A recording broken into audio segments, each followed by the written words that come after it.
बिस्मिल्लाहिर्रहमानिर्रहीम। अस्सलाम वालेकुम। मैं हूं अक्सानाज। आप देख रहे हैं मेरा यूट्यूब चैनल इनसाइड न्यूजीलैंड। अमीर बलाच कत्ल केस में सहूलतकारी करने के इल्ज़ाम में पकड़े जाने वाले एहसन शाह, जिनको 2 रोज़ पहले पुलिस मुकाबला हुआ या कि फिर उनके भाई छुड़वाने आए थे, इस मामले का तो मौमा जो है वो अभी हल नहीं हुआ और ना ही शायद कभी हो सके कि असल मामला क्या हुआ। लेकिन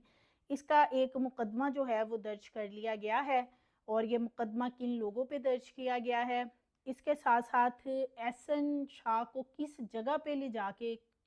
ये सारा मामला किया गया है और किस मुकदमे में उसको वहाँ पे ले जाया गया था, कौन सी चीज़ें जो हैं जिनकी निशानदेही करवानी थी, ये भी आज की वीडियो में आपसे शेयर करूंगी। इसके साथ साथ एहसन शाह का जो बड़ा भाई है, उसको ही इस मामले में क्यों इन्वॉल्व किया गया है, क्या प्लानिंग की जा रही थी एहसन शाह की तरफ से जेल के अंदर रहते हुए कि जो चीज़ें सामने आई और उसके बाद जो है ये सारा मामला हुआ। और सोशल मीडिया पे इस वक्त एक तूफ़ान बरपा है इस हवाले से, क्योंकि एक तरफ एहसन शाह के घर वाले जो हैं, उसकी वालदा, बहनें और दीगर जो अहले खाना हैं, उनका ये इल्ज़ाम लगाना है कि शकील भट्ट जो है सब इंस्पेक्टर, उन्होंने ये सारा मामला ज़ाती रंजिश रखते हुए एहसन शाह के साथ किया कि एहसन शाह को पुलिस मुकाबले में मार दिया है। जबकि दूसरी तरफ जो सीआईए के लोग हैं, उनका ये मौक़िफ़ है कि एहसन शाह जो है उसे हम एक केस के सिलसिले में लेके गए थे। बेसिकली एहसन शाह जो है उसको तकरीबन 1 सवा माह जो है वो रिमांड पे रखा गया। उसके बाद उसे जुडिशल कर दिया गया था और जुडिशल करने के बाद जो है अब उसकी ज़मानत जो है वो 25 अगस्त के रोज़ हेयरिंग के लिए लगी हुई थी और ज़मानत उसकी हो ही जानी थी। वो इसलिए कि एहसन शाह का डायरेक्ट इस मामले में, यानी जो ये केस दर्ज हुआ था, इसमें वो कोई मरकज़ी मुल्ज़म के तौर पे नॉमिनेटेड नहीं था, जैसे कि तीफ़ी भट्ट या गोगी भट्ट जिनको मेंशन किया गया था, बल्कि एहसन शाह को सहूलतकारी के इल्ज़ाम में इस मामले में रखा गया था कि उसने सहूलतकारी की, यानी कि वो मुखबरियाँ करता रहा और वीडियो कॉल्स और वीडियोज़ के ज़रिए अमीर बलाच के तमाम मामलात की जितनी भी रेकी है वो तीफ़ी भट्ट ग्रुप को करता रहा। यहाँ तक मामला था, लेकिन मरकज़ी मुल्ज़म के तौर पे वो इस केस में नहीं था। जो मिसल मुकदमा है उसके अंदर उसको मरकज़ी मुल्ज़म जो है वो शो नहीं किया गया। मिसल मुकदमा के अंदर एक चीज़ और भी मेंशन की गई है कि एहसन शाह ने अपना एक तहरीरी बयान रिकॉर्ड करवा रखा है, जो कि वो इस चीज़ों को एक्सेप्ट कर रहा है, इन तमाम बातों को, कि उसने किस तरीके से रेकी की या जो भी किया। लेकिन जो इसमें जिस तरह ये बयान था, इसकी हैसियत जो है वो तब कोई इम्पोर्टेंस की हामिल होती है किसी भी मुकदमे में जब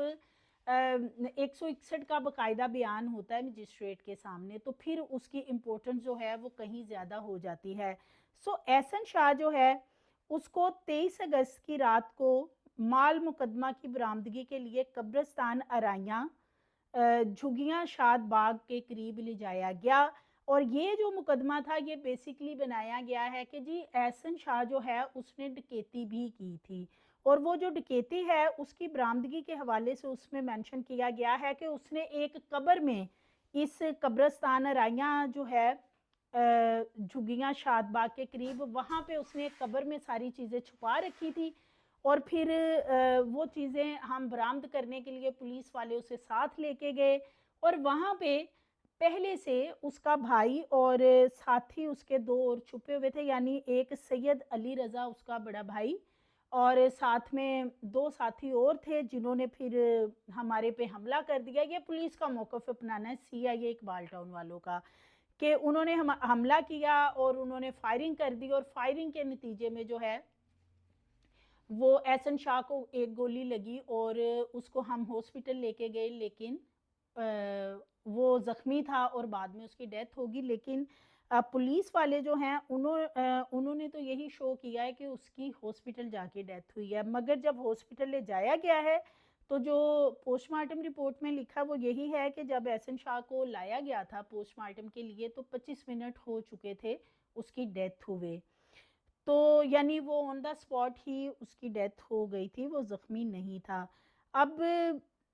ये सारा जो मामला है, एक तरफ एहसन शाह के घर वाले हैं, वो इस वक्त एक पिटीशन भी उन्होंने दायर कर दी है सीआईए के ख़िलाफ़ कि सीआईए वालों ने ये पुलिस मुकाबला किया और जो एहसन शाह का भाई है सैयद अली रज़ा, उसको फंसाने की कोशिश इसलिए की जा रही है कि जुडिशल इंक्वायरी की तरफ फैमिली ना जाए। जिस तरीके से ये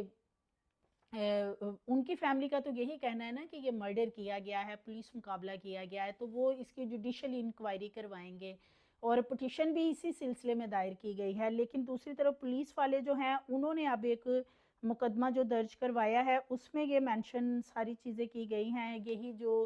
कि जी हम कब्रिस्तान में बरामदगी के लिए लेके गए। और अब एक बहुत बड़ा सवाल ये है कि कब्रिस्तान में रात के 10-11 बजे कौन सी बरामदगी होनी थी और फिर वहाँ पे जो पहले से लोग मौजूद थे, उनकी शक्लें इतने अंधेरे में पुलिस वालों को नज़र आ गई। और ये सारा मामला जो है, ज़ाहिर है अगर इसकी कोई इंक्वायरी होती है तो फिर ही पता चलेगा। वैसे इसकी इंक्वायरी इसलिए नज़र नहीं आ रही कि इसमें जो पुलिस वाले हैं, उन्होंने इसमें ये नहीं लिखा कि कोई नामालूम अफराद वगैरह जो हैं वो फायरिंग की उन्होंने और उसकी डेथ होगी या पुलिस वालों ने जवाबी फायरिंग की, बल्कि उन्होंने उसके भाई को ही इसमें नॉमिनेट कर दिया है, तो इसलिए नज़र तो नहीं आ रहा। सो एहसन शाह जो है उसको जो सेक्शन 109 है, इसके तहत अमीर बलाच के केस में अरेस्ट भी किया गया था और उसकी तफ्तीश भी की गई थी सहूलत कारी के हवाले से। और 109 जो सेक्शन है, सिर्फ एक पाकिस्तान में शख्स है जिसको इस दफ़ा के तहत फांसी हुई है, अदरवाइज सबकी बेल हो जाती है और वो केस में से आराम से निकल जाते। सिर्फ भुट्टो को फांसी हुई थी सेक्शन 109 के तहत, अदरवाइज किसी को भी किसी भी मुकदमे में 109 के तहत रखा जाता है तो उसकी आराम से बेल हो जाती है, 4 से 6 माह के अंदर बेल जो है वो हो जाती। जैसे कि एहसन शाह की बेल भी अब होने ही वाली थी, जैसे कि 25 अगस्त उसकी डेट रखी गई थी। तो 23 जो है 23 अगस्त को ये सारा मामला हो जाता है। तो अब जो मरकज़ी मुल्ज़म है बलाच के केस में, जैसे कि तीफ़ी भट्ट है, गोगी भट्ट है, गोगी भट्ट के बारे में तो पुलिस बल्कि सीआईए ऑर्गेनाइज्ड क्राइम वाले जो हैं वो पहले ही एक चीज़ क्लियर कर चुके हैं कि गोगी भट्ट का इस पूरे मामले में कोई कंसर्न नहीं है। रहेगी तीफ़ी भट्ट की बात, तो तीफ़ी भट्ट जो है वो वैसे भी पाकिस्तान में नहीं है। और दूसरा उनके हवाले से भी जैसे कुछ क्राइम रिपोर्टर्स वगैरह हैं, वो अपने यही बता रहे हैं कि उनकी तीफ़ी भट्ट से बात हुई है और तीफ़ी भट्ट जो है वो कह रहे हैं जी कि मैंने तो अब बहुत जल्दी पाकिस्तान आना है और मैं आके अपनी बेल जो है वो भी अप्लाई करूँगा, क्योंकि एक तो जो शूटर था वो मौके पे ही मारा गया और जो दूसरा इसमें एक सहूलतकारी के तौर पे जिसको रखा था यानी एहसन शाह को, वो भी मारा गया है। तो अब जो तीफ़ी भट्ट है वो जी वापस भी आएँगे और आके अपनी बेल अप्लाई करेंगे और उनको बेल भी मिल जाएगी। ये तो अब वक़्त ही बताएगा कि ये ऊँट किस करवट बैठता है, क्योंकि अब नज़र तो यही आ रहा है कि ये जो केस है अमीर बलाच का बहुत कमज़ोर हो चुका है, क्योंकि एहसन शाह बतौर गवाह एक इसमें था कि उसने ये सारी रेकी की या जो भी मामला किया, लेकिन वो भी अब इस केस में कोई गवाह या इस तरीके से रहा नहीं है और शूटर वैसे मौके पे मारा गया था। सो अब ये भी बताया जा रहा है, राना अज़ीम हैं सीनियर जर्नलिस्ट, उनका ये कहना है कि बलाच के ऊपर एहसन शाह ने ये पहला हमला नहीं करवाया था, बल्कि इससे पहले वो 3 कातलाना हमले करवा चुका था, लेकिन उनमें बलाच जो है वो बच गया था। एक किसी पुलिस अफ़सर के यहाँ कोई नमाज़े जनाज़ा था, वहाँ पे ये हमला होना था और बलाच वहाँ से जल्दी निकल आया। फिर उनका कहना है कि फिर ये एक और जगह पे किसी के घर गए हुए थे और कोई शीशा पार्टी या इस तरह की कोई पार्टी थी और वहाँ पे बलाच को किसी की कॉल आ गई और वो फ़ौरी वहाँ से निकल आए, उन्हें वहाँ से निकलना पड़ा इमरजेंसी में। सो वहाँ भी जो है इसी तरह का कोई इंतज़ाम किया गया था। तो इस हवाले से राना अज़ीम जो सीनियर जर्नलिस्ट हैं, उनका कहना है कि ये एक दफ़ा नहीं हुआ और जब ज़्यादातर ज़ाहिर है एहसन शाह अमीर बलाज के साथ ही होता था। दोनों बड़े बेस्ट फ्रेंड थे इनकी, तो बहुत सारी वीडियोस और इस तरह की चीज़ें जो हैं वो सामने आती रहती थी। तो उनका यही कहना है कि जब अमीर बलाज जो है वो सारे दोस्तों की गैदरिंग में बैठता था तो एहसन शाह इस तरह की बातें तीफी ग्रुप के हवाले से करता था। सो वो आगे से जो भी सख्त अल्फाज इस्तेमाल करता था, यानी उसके हार्श वर्डिंग होती थी, वो सारी वीडियोस बना के तो एंटी ग्रुप को जो है वो सेंड की जाती थी। तो ये वाली सहूलतकारी जो है वो एहसन शाह की तरफ से की जाती थी। सो ये सारी चीज़ें जो हैं ये अब तीफी ग्रुप को इससे कितना फ़ायदा पहुंचता है, एहसन शाह को जिस तरीके से ये सारा मामला एहसन शाह का सामने आया है कि उसे मुकाबले में पार किया या उसके भाई छुड़वाने आए, जो भी मामला हुआ है। लेकिन एक चीज़ अब और सामने आ रही है कि एहसन शाह के हवाले से जो सीआईए के लोग हैं उनका यही कहना है, जो आला अफसरान हैं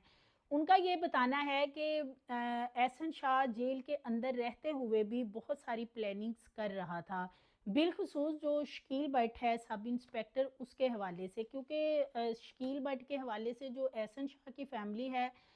उनका भी यही मौक़िफ़ है कि ये सारा मामला जो है ये शकील भट्ट ने किया है। सो सीआईए के आला अफसरान का ये कहना है, उनका ये मौक़िफ़ है कि एहसन शाह जेल के अंदर रहते हुए शकील भट्ट के ख़िलाफ़ इस तरह की कोई साजिश बना रहा था कि उसे ही रास्ते से हटा दिया जाए, क्योंकि इस पूरे केस में शकील भट्ट का बड़ा अहम रोल था और उसने ही एहसन शाह को अरेस्ट भी किया और वो ही ये सारी इन्वेस्टिगेशन वगैरह कर रहा था। सो जब ये सारा मामला सामने आया तो शायद उसके बाद ये फिर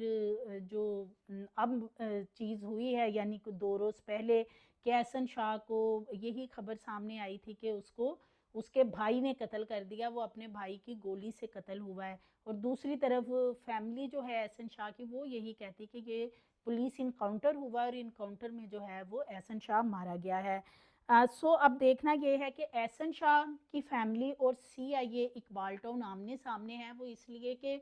सीआईए इकबाल टाउन ने अपना एक मुकदमा दर्ज करवा दिया है एहसन शाह के भाइयों के ख़िलाफ़ और उसमें उन्होंने ये सारी चीज़ें जो हैं वो मेंशन की हैं कि जी ये आए और इन्होंने इस तरीके से, हालांकि वो अरेस्ट नहीं हुए हैं। दूसरी तरफ एहसन शाह की फैमिली जो है वो भी एक जो पिटीशन है वो दायर कर रहे हैं कि इनकी इस सारे मामले की एक जुडिशियल इंक्वायरी की जाए। तो अब देखना ये है कि ये ऊँट किस करवट बैठता है और ये केस जो है अमीर बलाज का लग ये रहा है कि काफ़ी कमज़ोर हो गया है। मज़ीद वीडियोज़ के लिए चैनल को सब्सक्राइब करें, लाइक करें, बेल आइकन को प्रेस करें ताकि आने वाली वीडियोस आपको मिलती रहें।